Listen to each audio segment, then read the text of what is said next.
और बड़ी खबर आपको एक और बताते हैं। अमेरिकी अदालत में पेश हुए राष्ट्रपति मादुरो ने कोर्ट में खुद को निर्दोष बताया है। उन्होंने कहा कि मैं वेनेजुएला का राष्ट्रपति हूं, मैं नेक इंसान हूं और मैं बेगुनाह भी हूं। मेरा अपहरण किया गया। नार्को टेररिज्म के आरोप को मादुरो ने खारिज कर दिया है। 17 मार्च को फिर मामले में सुनवाई होगी। तो मादुरो को कोर्ट में पेश किया गया, जहां पर उन्होंने खुद को नेक इंसान बताया और उन्होंने कहा कि मेरे ऊपर जो भी इल्जाम लगाए जा रहे हैं वो सब गलत है। खुद को निर्दोष उन्होंने बताया। उन्होंने कहा कि मैं वेनेजुएला का राष्ट्रपति हूं, मेरा अपहरण किया गया है।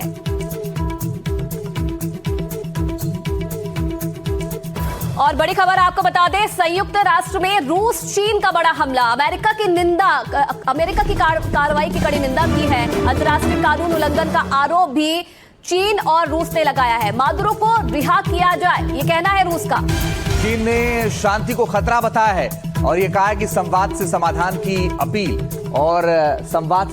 की अपील की है चीन ने, और साथ ही रूस ने भी इसका विरोध किया है। तो मादुरो की गिरफ्तारी को लेकर के चाहे चीन हो चाहे रूस हो, सबने विरोध किया है। लेकिन मादुरो को कोर्ट में पेश किया गया, जहां उन्होंने कहा कि मैं बेगुनाह हूं। रूस ये कह रहा है कि मादुरो को रिहा किया जाए। चीन ने मादुरो की गिरफ्तारी को शांति के लिए खतरा बताया है। संयुक्त राष्ट्र में रूस और चीन ने ये फिलहाल बड़ा बयान दिया है।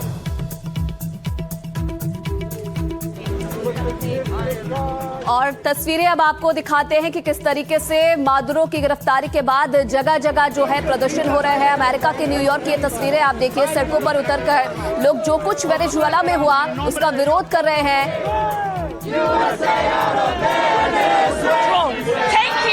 Thank you.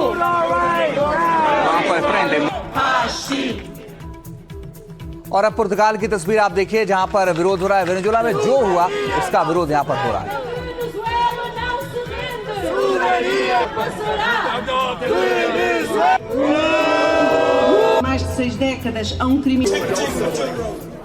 अब यूनाइटेड किंगडम की तस्वीरें भी आप देखिए। लंदन में किस तरीके से प्रदर्शन हो रहा है। यहाँ पे भी सड़कों पर उतरकर लोग विरोध प्रदर्शन करते हुए नजर आ रहे हैं। Соединенными Штатами в Каракасе нет и не может быть никаких оправданий.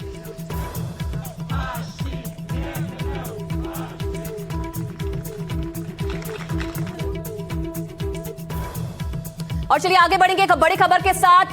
डेल्सी रोड्रिग्स बनी वेनेजुएला की अंतरिम राष्ट्रपति।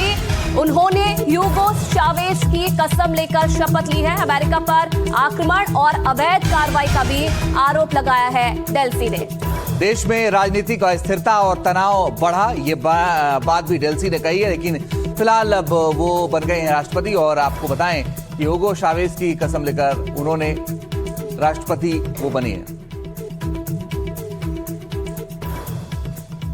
डोनाल्ड ट्रंप की लीडरशिप में जो हो रहा है, जो किया जा रहा है, जिस तरह से देशों की सरकारें गिराई जा रही हैं, उस पर कई देश सवाल खड़े कर रहे हैं। पर इन सवालों से घिरने के बावजूद डोनाल्ड ट्रंप ने ये कह दिया कि उनके टारगेट पर कई और भी मुल्क है। और इस बार उन्होंने उस देश के इलाके पर कब्जा करने की बात कही जो अमेरिका का साथी रहा है, अब भी है और नाटो का मेंबर भी है। ट्रंप के रडार पर वेनेजुएला के बाद कौन कौन है, जरा इसे आपको समझाते हैं।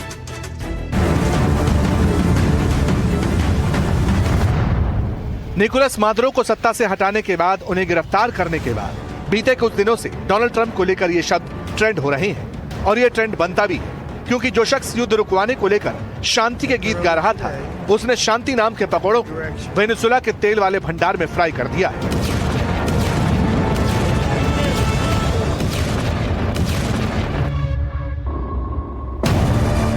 दुनिया को अपना असली रूप दिखा दिया है। कह दिया दुनिया का सिर्फ एक ही दादा है, वो है अमेरिका। ट्रंप की यही खासियत है, कुछ दिल में नहीं रखते, जो कहते हैं करते हैं, ताल ठोक कर ताप देकर करते हैं। Possible danger. It was a very dangerous operation. It was amazing that we had a few injured, but all are in good shape right now. But I knew there was great danger. You got off a helicopter. The helicopters were being shot at. They got on the ground. They were amazing talent and tremendous patriotism, bravery. The next question is who's in charge of Venezuela right now? Have you spoken to the newly sworn in president there, Rodriguez? And what are your thoughts on the entire situation? We said the U.S. would run Venezuela. We're dealing with the people. We're dealing with the people that just got sworn in. अभी Venezuela में operation absolute resolve के चर्चे चल ही रहे हैं कि Trump साहब ने एक और तुर्रा छोड़ दी, कह दिया कि अब ग्रीनलैंड की बारी है। We need Greenland from the standpoint of national security, and Denmark is not going to be able to do it, I can tell you. Greenland को लेकर ट्रंप का सपना क्या है, ये क्या बला है, ये भी समझाएंगे। लेकिन वेनेजुएला में ट्रंप ने ऑपरेशन क्यों किया, राष्ट्रपति मादुरो को जंजीरों में कैद क्यों किया, ये तो आप जानते ही होंगे। दरअसल बात ड्रग्स और कैदियों के खिलाफ कार्रवाई की नहीं थी, असली खेल तो तेल के भंडार को लेकर था। वेनेजुएला के पास दुनिया का सबसे हाई क्वालिटी का तेल का भंडार है। ये तेल बाजार में चढ़ता तो ट्रंप का डॉलर गोते लगाता। ऐसा ना हो इसीलिए ट्रंप ने कहा शांति गई तेल ले, अब ताबड़तोड़ एक्शन होगा। एक्शन हुआ, लेकिन अब फिर कह रहे हैं अगर कार्यवाहक सरकार ने बात नहीं मानी तो ध्यान रखना, ये मिसाइलें काराकास में दोबारा तबाही मचा सकती हैं। ये ग्रीनलैंड ट्रंप की जिद क्यों है, इसे 3 पॉइंट्स में समझ लीजिए। नंबर 1, ग्रीनलैंड पर अमेरिका का कब्जा होगा तो रेयर अर्थ मेटल्स में अमेरिका आगे बढ़ेगा। नंबर 2, आर्कटिक की बर्फ पिघल रही है, इसलिए यहाँ तेल और गैस का अद्भुत भंडार मिल सकता है। नंबर 3, चूंकि ग्रीनलैंड की लोकेशन रूस और अमेरिका के बीच में है, इसीलिए ग्रीनलैंड पर रूल करना चाहते हैं। लेकिन डेनमार्क और ग्रीनलैंड के लीडर्स कह चुके हैं कि ये इलाका बिकाऊ नहीं है, यानी सीधे तौर पर ट्रंप के सामने झुकने को तैयार है।